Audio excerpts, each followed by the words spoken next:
Zane Banks here, and another lesson request. And today's lesson request was on how I would go about preparing for a gig to play with an artist that I never played with before, and I'm not that familiar with their repertoire. That's a good question. There's sort of a couple of different approaches I take to this. The first one is I'm always preparing for situations like that, okay?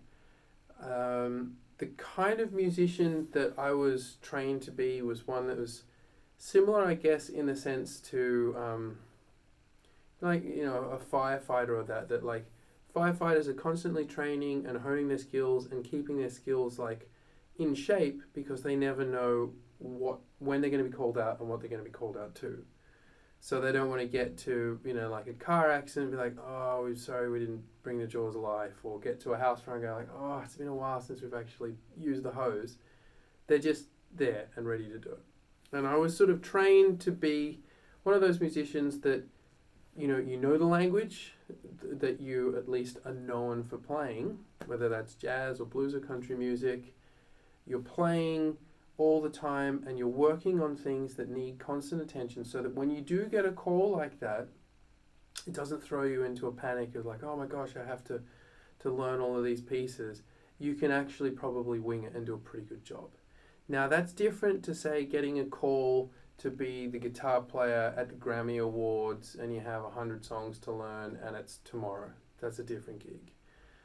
Like Tim Pierce has got a video on that kind of thing. That's very specific, like you know what you got to play, and it really relies on reading chops and ensemble skills. But for this one here, I would really think like the question that was sent to me wasn't necessarily talking about a particular genre, but if I take it to mean the kind of genres that I play, a lot of the stuff that I play is very heavily rooted in what we would call like standard repertoire or the American songbook. So even if you don't know individual songs, you know the conventions of the language. So that means that, like say it's a straight up honky tonk gig, you move to Nashville, you get your first phone call saying, guitar player's sick, can you go down to Roberts and do the gig with us? There would be songs that I would say it's wise for you to know, like all of the standard Merle Haggard, Hank Williams, Johnny Cash, Johnny Paycheck, George Jones, all that kind of repertoire. But more importantly than that, knowing the conventions of the music, that it usually every song starts with an intro, and usually the intro will have some kind of pickup. Now, if there's no fiddle and no steel guitar, that's probably going to be you that has to do that kind of stuff. So you want to have a vocab of intros that you could do. Let's say, for example, you were going to do An Empty Bottle, a Broken Heart, and You're Still on My Mind.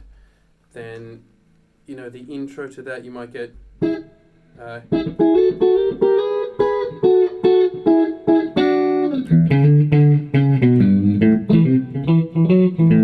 jukebox is playing. Just being able to, like, on the fly, come up with something that's going to work and know what that intro should do in the context of that song. Same thing with tags at the end. Same thing with solos.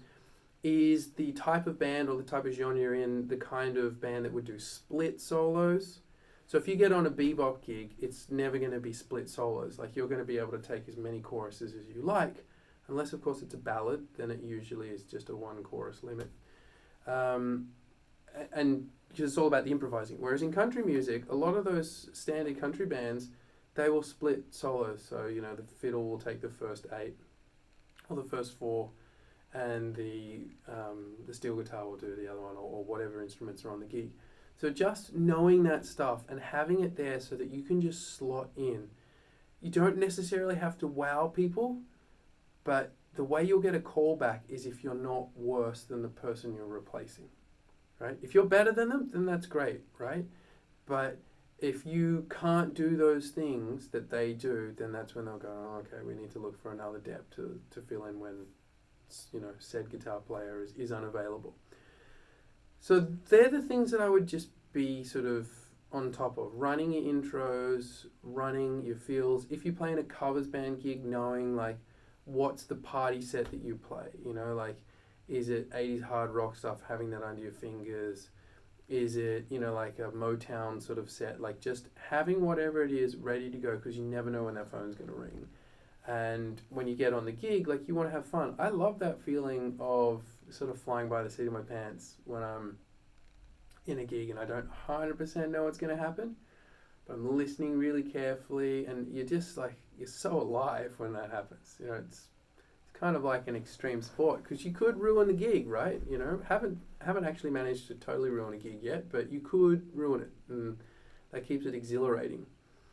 So I think going through that, the other thing too is just being, across like all keys and being able to instantly transpose. That's a really good thing. You might.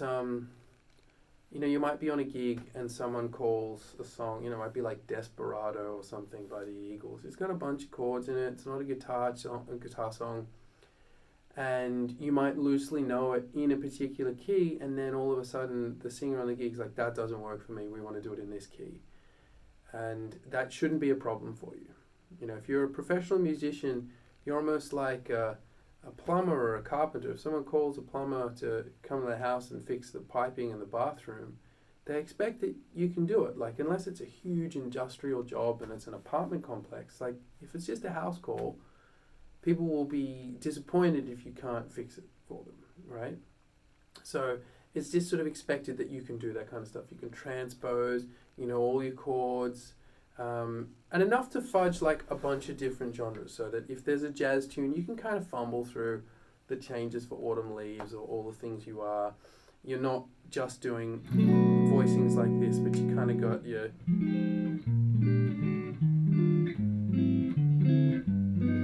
just basic sort of knowledge of jazz voicings.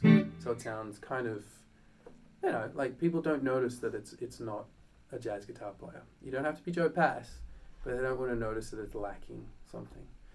So they're the main things that I would just sort of focus on is, in your practice, playing through a bunch of different things, trying to be as across the repertoire or repertoires that you might be called upon to play. But let's say, for example, the phone calls come through, you still don't know what's happening. Like this happens to a bunch of, gigs I've done, still do, but particularly in the past. You're asked to play with someone, you don't know what it is, and they'll go, oh no, don't worry, you'll be fine. Which is both flattering but also can be kind of terrifying at the same time. So you rock up to the gig. I would always be inclined to hang back, right? It's not your gig, you're not the hero, you're not the soloist. It's nice if they throw you a solo, but it's not expected. And sometimes it's actually kind of nice when they don't, right?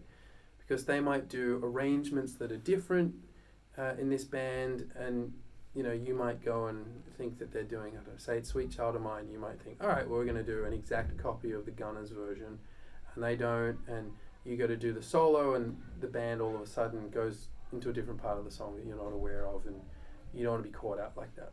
So I always tend to kind of hang back, and I listen really, really carefully to the bass player and whoever else is playing a harmonic instrument.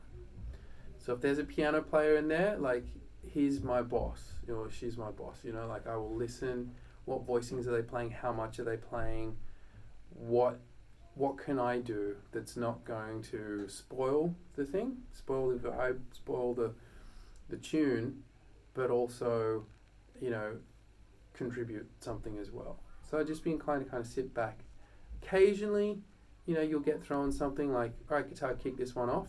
And if it's a blues or it's a well-known song, that's fine. Occasionally I've been caught out when it will be more obscure sort of stuff and you're not 100% across the sort of the feel of it. And you might have to sort of say to the bass player, like, okay, what, this more obscure blues tune, like what's the feel? And they'll go, oh, it's like straight doom. And you're like, oh, okay, cool. It's in the key of E, right? Can sort that out. It's no major dramas there. But they're the main things that I would tend to really kind of focus on, is just hanging back, taking your cues from others, being chill, don't play too loud. If you take a solo, go for it, have fun, don't overplay. It's better to be asked to turn up or play more than the other. But and just listening really, really hard, because if you've never played with a band before and you're going straight onto a gig with them, they could do substitute changes for songs. They might do them in different keys. Also, you can kind of hear, like, if it's repertoire you've never played before, particularly if it's in that standard canon, you can hear where the melody is going to go. The other day I did a gig and we played The Whiskey Ain't Working Anymore. So Marty Stewart and Travis Tritt tune, which I'd not played before at a gig. It's in G. It's like, there was a time up to 4 and drank my cares away and drown out all of the heartaches. And then when I heard the bass do this, and it's going to 2. I can just hear that. It hurt me night and day. Back to 1. But then I thought of you came crashing through. Well, I'd have one more. But now the whiskey ain't working. So listen for all of those runs and those walk-ups. If it's not immediately apparent in the actual melody itself where it's going, the bass might give you a hint, and that's a really, really valuable thing to do. So just listening. And as I said before, like, it's exhilarating when that happens. But your practice for gigs that you haven't done is really just every day at home, playing through repertoire, working on your soloing, your technique, so that you can get in there, and it might not be amazing, but it won't be terrible. That's the main thing that I think is to be stressed. Like, don't go in there trying to be the best guitar player they've ever heard and wow everyone. Just do a job that is as good as the person that normally replaces them. And because most of the time as a guitar player, like, you're just meant to fill a gap. It's not like a Stevie Ray Vaughan tribute show and the guy who normally plays Stevie Ray Vaughan's part isn't there, and then you got to step up. It's probably just going to be playing in a bar doing, like, Jackson 5 covers and things like that, and you just want to sit there,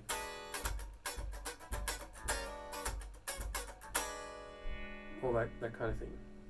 So I think that probably kind of covers most of it.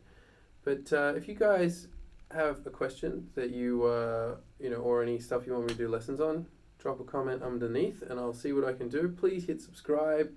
If you feel like making a donation, there is a PayPal link down there as well.